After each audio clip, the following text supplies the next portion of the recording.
അസ്സലാമു അലൈക്കും വറഹ്മത്തുള്ളാഹി വബറകാതുഹു. മക്കളെ, നമ്മൾ ഇന്നത്തെ നോമ്പറുടെ ഇതാണല്ലേ, എന്താ ദിവസങ്ങളെന്ന് കാണിക്കുക, അല്ലെങ്കിൽ ഒരു സമാധാനം ഉണ്ടാവില്ല. എന്താണ് അപ്പോൾ ഇത് കണ്ടിട്ട് നമ്മളെല്ലാ വിഭാഗങ്ങളൊക്കെ ഒന്ന് കണ്ടിട്ട് ലൈക്ക് അടിക്കുക, സബ് ചെയ്യുക, സപ്പോർട്ട് ചെയ്യുക, ഇതൊക്കെയാണ് വേണ്ടത്. ഇനി എല്ലാവരും പറയണ ഷെയർ ചെയ്യുന്നു, നമുക്ക് ഷെയർ ചെയ്യുന്നു പറഞ്ഞ് ഞാൻ പറയില്ല. എനിക്ക് ഷെയർ ആരും ചെയ്യണ്ട, ഇത് സപ്പോർട്ട് ചെയ്താൽ മതി, സബ് ചെയ്താൽ മതി. ഇതാണ് ഇൻഷാ അല്ലാഹ്. ഏതായാലും ഇപ്പോൾ നമ്മൾ എല്ലാവരും ദുആ ചെയ്യാൻ പറഞ്ഞിട്ടുണ്ടായിരുന്നു. ഈ സമയത്ത് കഴിഞ്ഞ് ഒരു നിസ്കാരം കഴിഞ്ഞ് എല്ലാവർക്കും വേണ്ടി സൂറത്ത് യാസീൻ ഓതി ദുആ ചെയ്തിട്ടൊക്കെയാണ് അതെടുത്ത് വെച്ചിട്ടുള്ളത്.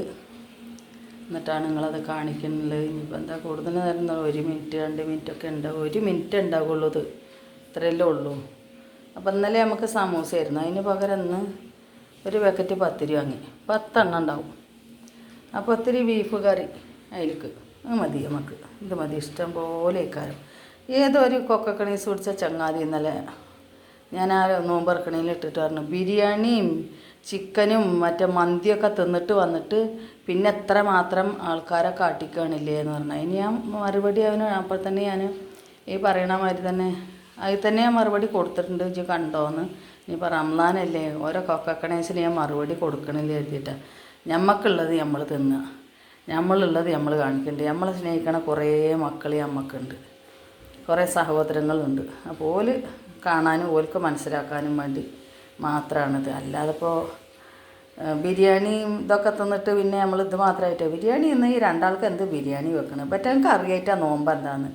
ബിരിയാണിയൊക്കെ വെക്കണമെങ്കിൽ മക്കളെ ഒരു 10 ആളെങ്കിലും ഒരു 5 ആളെങ്കിലും ഒക്കെ കുടിയിൽ വേണം, എന്നാൽ ബിരിയാണിയൊക്കെ വെക്കാം. ഇത് 2 ആൾക്ക് ബിരിയാണി വെച്ച് ആ ബിരിയാണി പിന്നെ പിറ്റേസത്തിന് ഇതായി, പിന്നെ അല്ലെങ്കിൽ ഒരു നോമ്പറക്കലൊക്കെ ഉണ്ടാക്കണം. ഞങ്ങളതൊന്നും ചെയ്യലില്ല. തന്നെ ഇതാ ഒരു പാക്കറ്റ് പത്തിരി 30 ഉറുപ്പ്യ കൊടുത്ത് വാങ്ങിയാൽ നമുക്ക് അതുണ്ടാവും.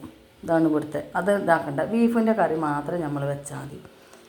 അപ്പോൾ ബാക്കിയുള്ളതൊക്കെ ഇത് അത്രേ ഉള്ളൂ. അപ്പോൾ എല്ലാവർക്കും എല്ലാ മുത്തുമണികൾക്കും സുഖമാണെന്ന് വിചാരിക്കുന്നു. ഞാൻ പേരെടുത്ത് പറയുകയാണ് കേട്ടോ. എല്ലാവരും പേരെടുത്ത് പറഞ്ഞിട്ടുണ്ടെങ്കിൽ അടുത്ത ആൾ തെറ്റും. കാരണം എൻ്റെ പേര് പറഞ്ഞില്ല ആ വീഡിയോയിലുമ്മ എന്ന് പറയും. അപ്പോൾ അതുകൊണ്ട് ഞാൻ അതാരും പേരെടുത്ത് പറയില്ല. എൻ്റെ മുത്തുമണികൾ, എൻ്റെ സഹോദരന്മാർ, എൻ്റെ സഹോദരികൾ എല്ലാവരും കാണുക. ഇതാണ് നമ്മൾ ഇന്നത്തെ വിഭവം. ഇൻഷാ അല്ലാഹ് നാളെ ഇതേ നേരത്തിന് നോമ്പറക്കാരാകുമ്പോഴത്തിന് ഇത്രയെങ്കിലും ഇത് അൽഹംദുലില്ലാ എന്ന് ഞാൻ പറയുന്നു കേട്ടോ. കാരണം ഇത്രയും ഇല്ലാത്ത എത്രയോ കുടുംബങ്ങൾ ഉണ്ടാവും എന്നുള്ള കാര്യം എനിക്ക് നല്ല ഉറപ്പാണ്. ഇതൊക്കെ എനിക്ക് പരിധി ഒരുപാടുണ്ട്, പരിധി പാകത്തിനുള്ള സാധനങ്ങൾ ഇതുണ്ട് എന്നുള്ളത് എനിക്കറിയാം. ഇത് കൂടുതലൊന്നും ഒരു നോമ്പറക്കാൻ ഒരു സാധനം വേണമെന്നില്ല, ഇതൊക്കെ തന്നെയാണ് പാകം. ഇത്ര ഉണ്ടെങ്കിൽ മതി. ഇത് എന്നെ സംബന്ധിച്ചതിൽ ഞാൻ സന്തുഷ്ടയാണ്. ഇത് മതി എനിക്ക്. ഇതുപോലെ നോമ്പ് ഫുള്ളായിട്ട് കിട്ടിയാൽ ഞാൻ സന്തോഷവതിയായിരിക്കും. കാരണം എന്താ വെച്ചാൽ ഇത്ര മതി, ഇത് കൂടുതലൊന്നും വേണമെന്ന് ഒരു പൂതി എനിക്കില്ല. അതുകൊണ്ട് എല്ലാ മക്കളും കാണുക. ഞാൻ തിന്നിട്ടുണ്ട്. ഇത് അപ്പം സമയം കഴിഞ്ഞ് സമയം ഒന്നും കാണിച്ചിട്ടില്ല അല്ലേ, അതാണല്ലേ 35 ഈ സമയമുള്ളൂ. ഈ സമയത്ത് തന്നെ ഞാൻ യാസീനോദി ദുആയൊക്കെ കഴിഞ്ഞിട്ടാണില്ലേ അതൊക്കെ വാപ്പച്ചി ഞാനും കൂടി കൊടുന്ന് വെച്ചത് എടുത്ത് വെക്കണ്. അപ്പോൾ എല്ലാ മക്കൾക്കും വേണ്ടി ഞാൻ ദുആ ചെയ്തിട്ടുണ്ട്. അള്ളാഹു അത് സ്വീകരിക്കട്ടെ. അസ്സലാമു അലൈക്കും വറഹ്മത്തുള്ളാഹി വബറകാതുഹു.